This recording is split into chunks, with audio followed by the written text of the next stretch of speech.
Cette vidéo est donc consacrée à l'accès à l'API via Vue.js.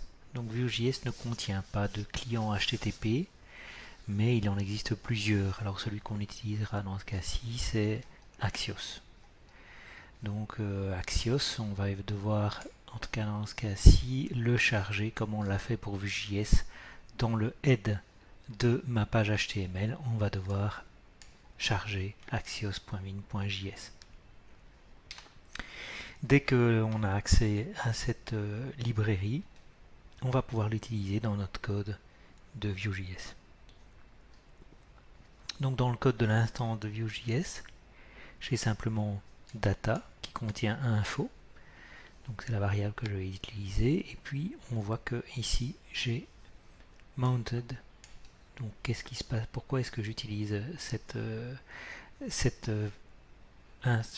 événement-là?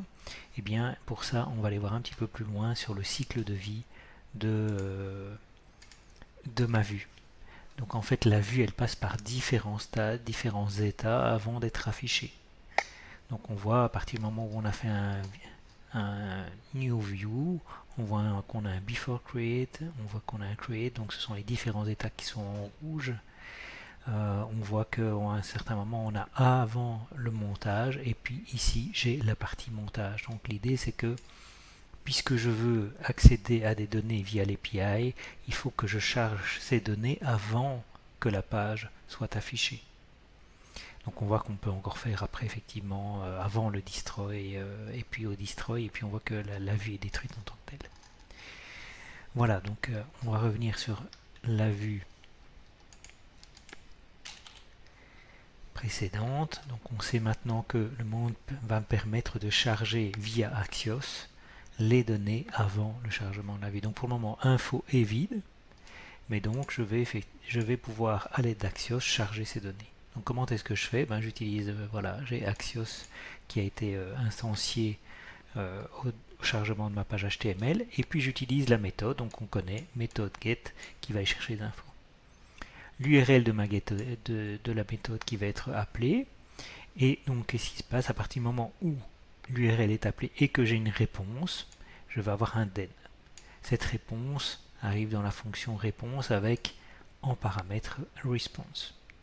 Donc qu'est-ce que je peux faire dans ce cas-ci? Je peux charger dans 10.info, donc c'est le 10.info que j'avais ici. Donc dans 10.info, je vais récupérer le response.data et ainsi récupérer les données venant de mon API.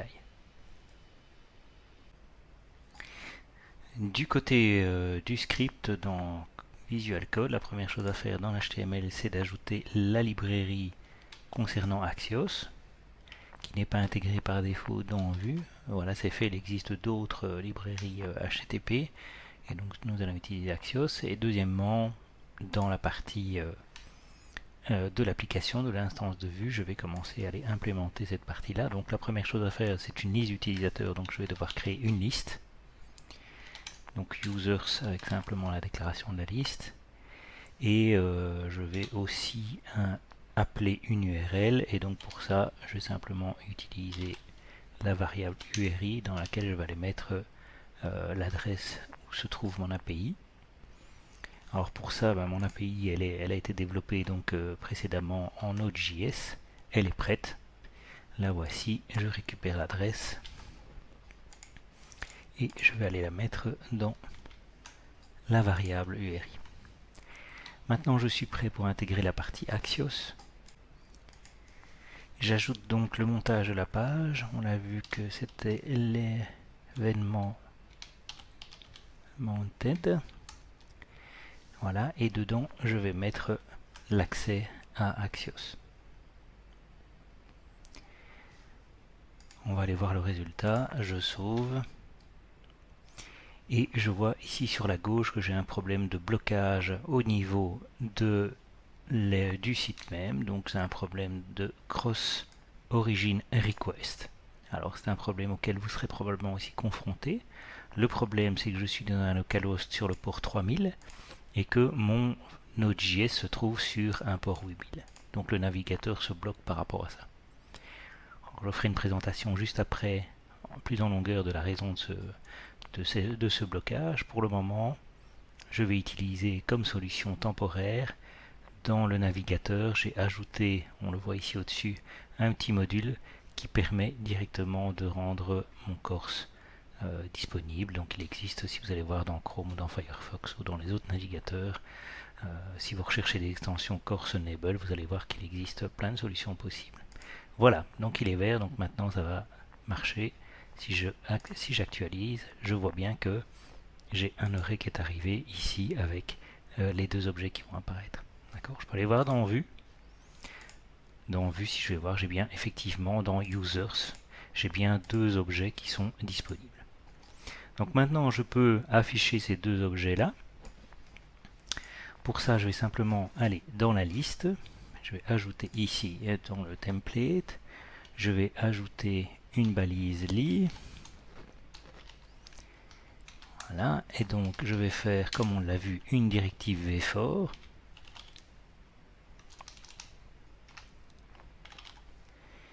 Égale, donc user in users. Voilà, donc à partir de maintenant, je vais pouvoir accéder donc à la liste et à chacun des users par itération. Et je vais utiliser ce qu'on appelle une interpolation pour aller lire le nom de mes différents utilisateurs. Last name. Et on voit bien qu'ici effectivement les noms sont arrivés. Donc voici un problème auquel vous pouvez confronter. Donc vous voyez qu'on a la liste ici sur la droite.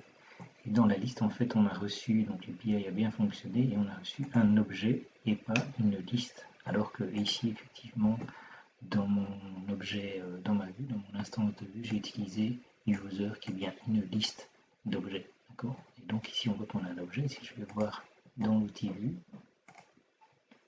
j'ai bien ici un objet user qui contient en fait un tableau qui contient les différents objets des différents users. D'accord. Donc il suffit à ce moment-là, du côté de l'appel ici de l'API, à partir du moment où je récupère la réponse data, d'ajouter simplement l'objet que je veux lire pour récupérer directement le tableau. Voilà, donc on voit maintenant qu'effectivement, en lisant l'objet, je récupère le tableau, et donc si je vois ici maintenant, j'ai bien effectivement directement les deux objets de mon tableau qui sont présents et qui sont affichés dans l'écran.